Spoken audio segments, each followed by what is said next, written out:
안녕하세요. 소아과 의사가 전해주는 과학육아 소닥파파입니다. 아이의 보험을 두 편에 걸쳐서 가입을 했고 매주 거의 매일 이제 쿠팡이 계속 오더라고요. 평생 보지도 못한 많은 물건들을 계속 사다 보면 난관에 봉착하는 지점이 꼭 옵니다. 바로 분유인데요. 분유에 대해서 공부를 시작을 하면 선택이 쉽지 않을 뿐만 아니라 아이에게 맞지 않으면 녹변을 본다거나 구토, 설사, 식욕 저하 엄청나게 많은 문제들이 생길 수가 있어서 2차로 혼란이 오는 경우도 굉장히 많습니다. 반대로 너무 잘 먹어서 체중이 급격하게 늘면 또 분유를 바꿔야 되나? 이러다가 비만이 되면 어쩌지? 하는 고민이 되기도 합니다. 약 1년 동안 아이의 주식을 담당하는 만큼 신중하게 선택해야 한다는 부담감이 상당히 큽니다. 특히나 이제 조금 내가 신경을 써서 분유를 고르겠다 하시는 분들은 이게 안 좋다, 뭐는 이래서 안 된다, A2, 팜유, 덱스트린, 헥산이 어쩌고저쩌고 굉장히 많은 용어들이 쏟아지는데요. 그 모든 거를 이것도 좋고 이것도 좋고 이것도 좋고 이렇게 만족하는 분유는 사실 없다는 게 현실입니다. 그래서 오늘부터 두 편에 걸쳐서 현실적으로 어떻게 분유를 고르고 나한테 맞는 대안은 또 무엇인지 영상 끝에는 예시를 통해서 내 아이는 어떤 걸로 시작하고 혹시나 이게 안 맞으면 어떤 걸로 갈아타야 되는지 실전 분유 고르는 법을 두 편에 걸쳐서 알려드리도록 하겠습니다. 저도 이런 순서대로 먹여볼 거예요. 바로 시작합니다. 가장 먼저 듣게 되는 단어는 조제유와 조제식입니다. 결국 모유의 대용품을 찾는 것이기 때문에 소의 젖이나 사냥의 젖 이런 것들을 주 재료로 만들게 되는데요. 이때 젖에서 나오는 당분, 유당이 60%가 넘으면 조제유, 그 다음에 60% 미만이면 조제식으로 포함이 됩니다. 첨가물이 많으면 유당은 줄어들 테고 그러면 조제식이 되겠죠. 당연히 이제 이렇게 생각을 하면 조제유가 좋겠구나, 순수한 소의 젖이나 사냥의 젖, 그러니까 유당이 많은 게 좋겠구나 라고 생각을 할 수 있고 캔에 무조건 법적으로 적혀져 있기 때문에 찾기는 굉장히 쉽습니다. 우리나라에 시판되는 거의 대부분의 1단계 분유들은 조제유로 분류가 됩니다. 단 이제 몇몇 제품들은 조제식으로 바뀌게 되는데요. 그러면 조제식이니까 안 좋은 거 아니야? 그런 게 아니라 우유 알레르기가 있는 아이들이 먹는 제품들은 당연히 유당이 빠져 있으니까 조제식으로 분류가 됩니다. 이건 너무 당연한 거죠. 특히 센서티브 제품들, 그 다음에 HA 가수분해 제품들은 조제식으로 표시가 되겠죠. 이거는 너무 당연한 거고 조제식이라고 무시하면 안 됩니다. 그 다음에 배척할 필요도 없는 거고요. 그 다음은 저체중아 제품군들은 또 정상 체중아 아기들과는 초기에 필요한 영양분도 다르고 실제로 성분도 조금 다르기 때문에 조제식으로 많이 포함이 됩니다. 조제유인 것도 있고요. 그 다음이 중요한데 약간 특성을 가진 제품군들, 예를 들면 컴포트 제품들 아니면 배앓이, 구토, 설사를 많이 해서 노발락을 예로 들자면 AC, 안티콜릭, AR, 안티리플럭스, 그 다음에 그 외 회사들도 이제 어떤 특성화 제품들은 조제식으로 분류가 됩니다.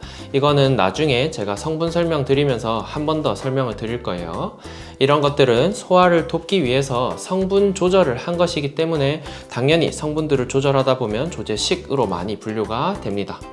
그 다음에 또 꿀팁, 2단계부터는 이제는 성장을 좀 따라잡기 위해서 6개월이 넘어서 2단계를 먹기 시작할 때쯤 되면 또 여러 성분들이 많이 첨가가 되고 그 다음 이유식을 시작하게 되잖아요. 그래서 이유식을 먹고 그 외에 보충으로서 분유를 먹는 상황이기 때문에 대부분의 회사들이 조제식으로 들어갑니다. 그래서 억지로 조제유 어디 있어 이렇게 찾으실 필요가 없어요.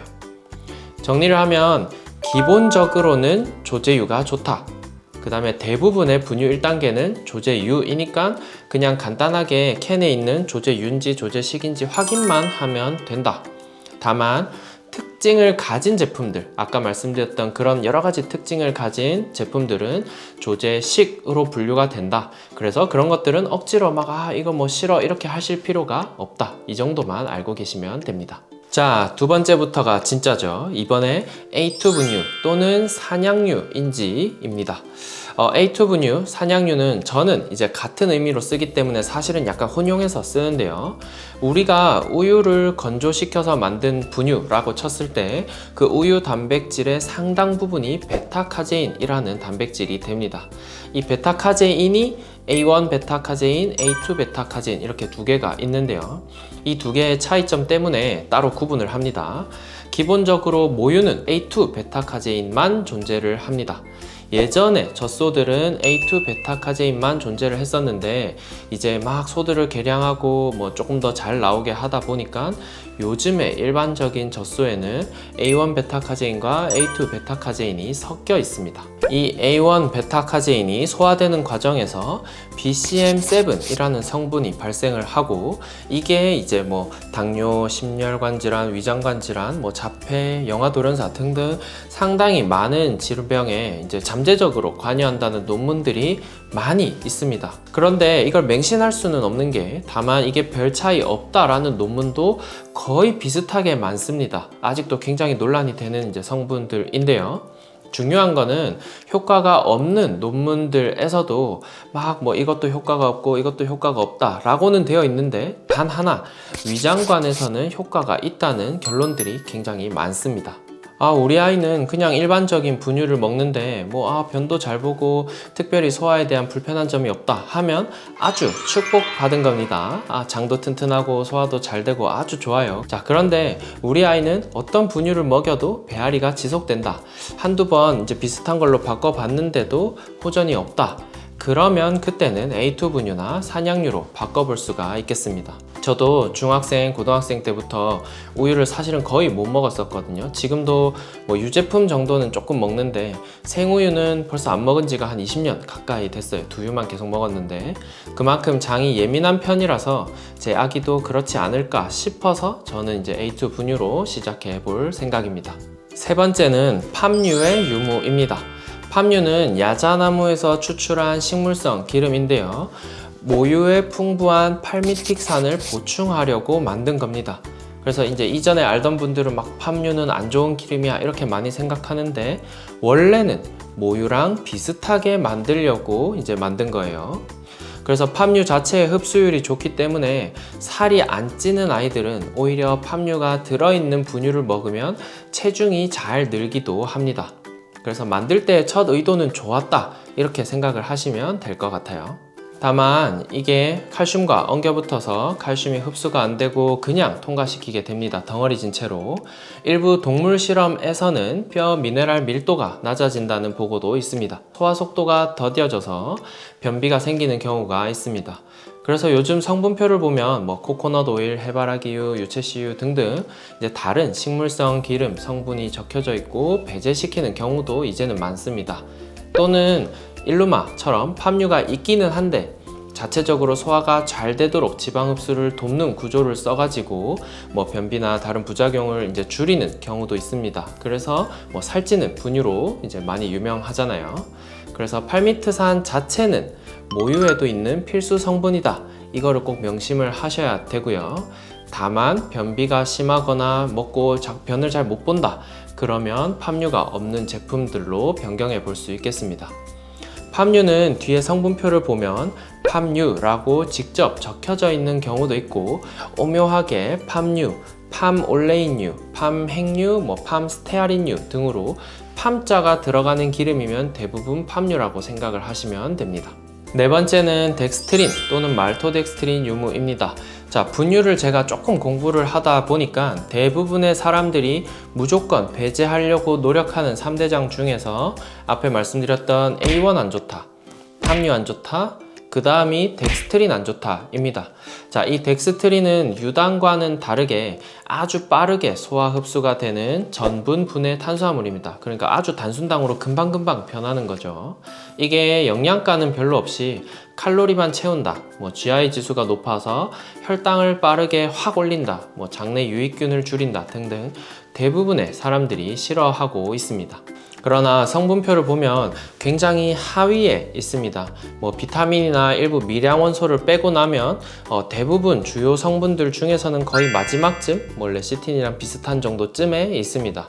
그러면 그 양이 별로 많지 않다는 거이고요. 이미 조제유라고 하면 60%는 유당일 거고 나머지 40% 중에 일부가 덱스트린이라는 건데, 그 자체가 양이 그렇게 많지는 않고 덱스트린은 물에 잘 녹기 때문에 아까 위에서 말씀드렸듯이 소화가 잘 안 되는 아이들을 위한 특수 제품군, 그런 것들은 유당이 빠지잖아요. 그 자리를 덱스트린이 채우게 됩니다.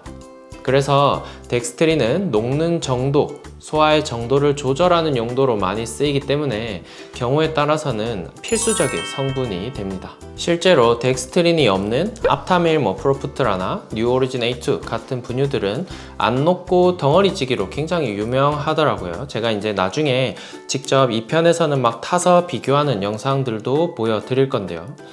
녹지 않고 덩어리가 지면 소화도 당연히 그만큼 힘들겠죠. 또 그 덩어리 진 만큼은 내가 먹였는지 안 먹였는지가 사실 몇 그램씩 차이가 날 수 있기 때문에 굉장히 예민해질 수 있습니다.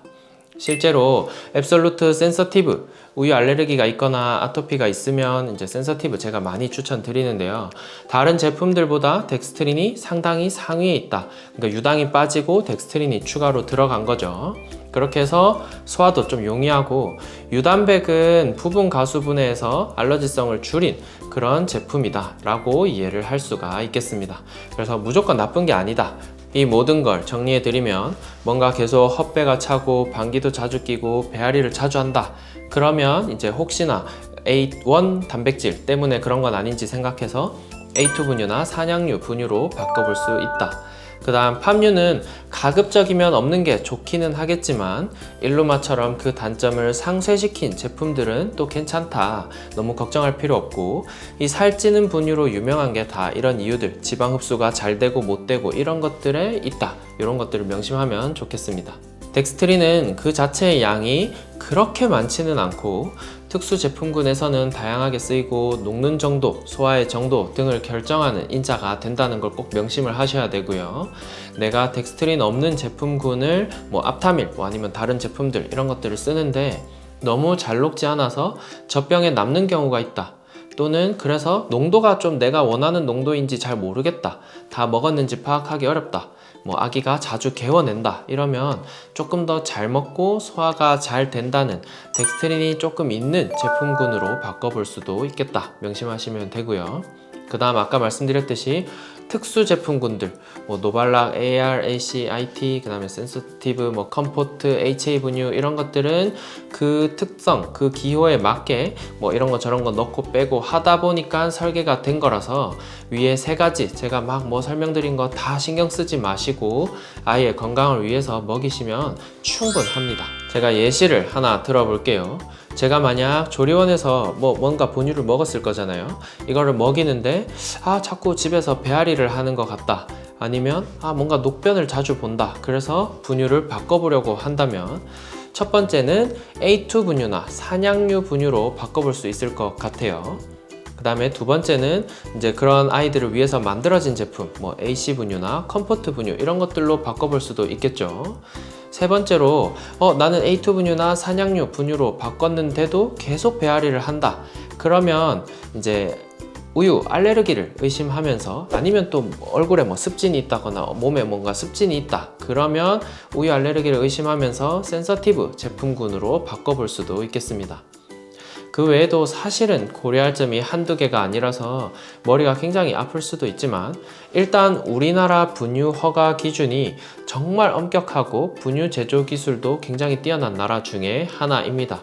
그래서 특히 메일유업 같은 경우에는 이제 저희들이 아주 저체중 출생아나 이제 특수 대사질환 애들 만드는 특수분유 이런 것들 다 만드는 회사로 세계적으로 잘 알려져 있는 건 잘 알고 계시죠. 이런 우리나라의 상황이나 허가 기준, 그 다음에 기술들을 고려한다면 크게 걱정하지는 않으셔도 됩니다. 우리 아이한테 잘 먹고 잘 맞는 것들이 가장 좋은 분유라고 생각을 하는데요. 그리고 모유 수유가 가능하다면 당연히 그게 최상의 선택이겠지요. 저도 혹시 몰라서 이제 분유를 준비는 하겠지만 뭐 와이프가 모유 수유를 할 수 있다면 분유는 자연스럽게 당근에 뭐 내놓게 되겠죠. 그래서 뭐 그런 것들은 앞으로 이제 일어날 일들이고 제 아기가 태어나면 앞으로 전 세계 우리나라 모든 분유들을 제가 싹 다 모아서 직접 비교 영상도 찍어 보도록 하겠습니다. 네, 구독, 좋아요, 알람 설정까지 부탁드리고 나중에 분유 2편으로 다시 만나요. 안녕.